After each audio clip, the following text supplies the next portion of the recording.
Now, based on our estimates, before INEC even released its results, we had estimated that voter turnout was going to be around 21% to 25%. And if INEC estimate falls within... in your predictions, you almost hit the bullseyes in your prediction. But before now, political watchers, of course, such as yourself, said that the Anambra elections will be determined on a couple of fronts. They said agitation by IPOB, godfatherism, they say, and zoning of the governorship seat.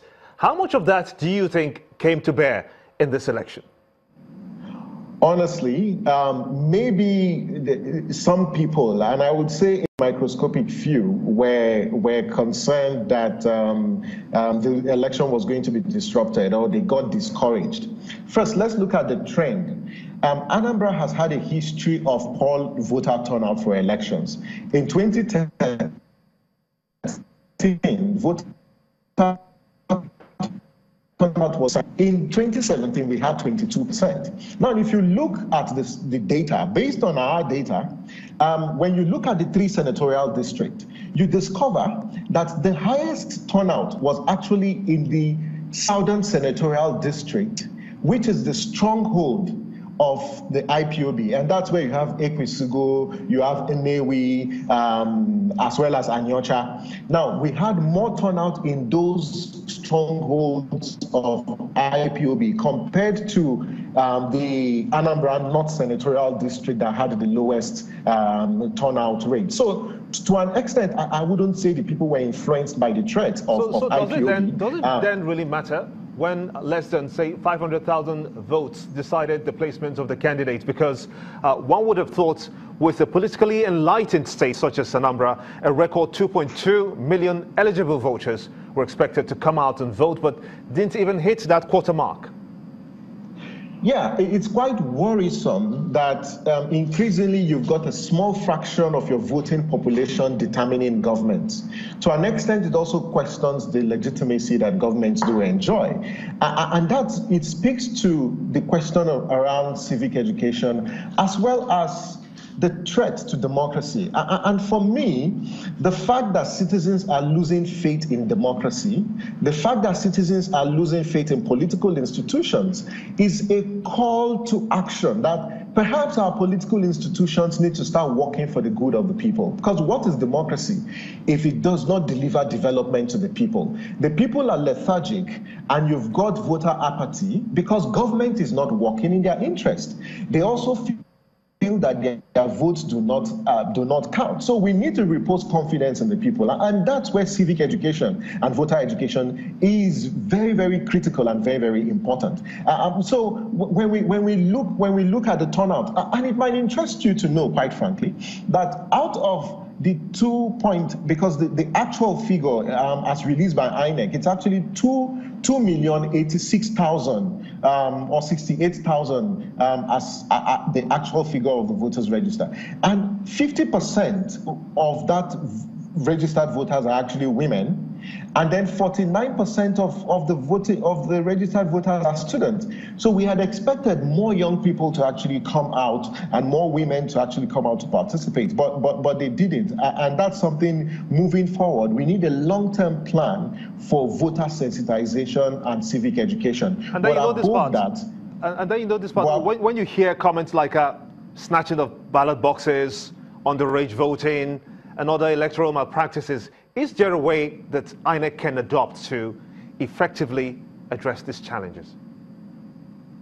No, I think INEC has got a critical role to play, but it's not just INEC, but different stakeholders. Now, from the standpoint of INEC, first, the Electoral Commission has a statutory responsibility for prosecuting electoral offenses. But the institution itself is incapacitated to do so because of the several burden that is actually on the Electoral Commission. The need for an Electoral Offences Commission cannot be overstated, it cannot be overemphasized. We need an Electoral Offences Commission to prosecute electoral offenders. INEC itself also needs to ensure that the secrecy of the ballots is guaranteed, because that is a right, a democratic right, and a fundamental feature of democratic elections. When you set up polling units... Does this cast any doubt, though, looking forward and moving towards 2019? Could this happen, say, for instance, in eastern states? What do you... Yes, I say just looking forward for some of these cases of electoral malpractices, the snatching of the ballot box, because a lot of people are beginning to see this as alien to us by this time in our advancement in our democratic principles and values. Would you say that in 2019 you would see some cases of ballot boxes being snatched? So long as we continue to subscribe to the zero-sum game nature of our politics, so long as we continue to see politics as a do-or-die affair, so long as the political and the ruling elite do not play these rules play this game by its rules, so long as our institutions we continue to undermine our institutions, we will continue to see incidences of either ballot snatching or overvoting or vote buying. And that's something very, very critical we need to address. First, the political class must be held accountable, and they must subscribe to the principles of patriotism, of accountability and transparency. Our institutions, particularly INEC and the security agencies, must be professional, they must be civil, and they must be non-partisan, because what we saw, and one of the greatest concerns for Anambra State, was the fact that prior to the elections, they were very, very concerned on the level of cooperation the security agencies were providing to INEC. It might be interesting to know that in one of the local governments, even after INEC had deployed materials, security agencies, the security agents, particularly the police, were not available to enable the polling officials actually deploy the materials to the racks.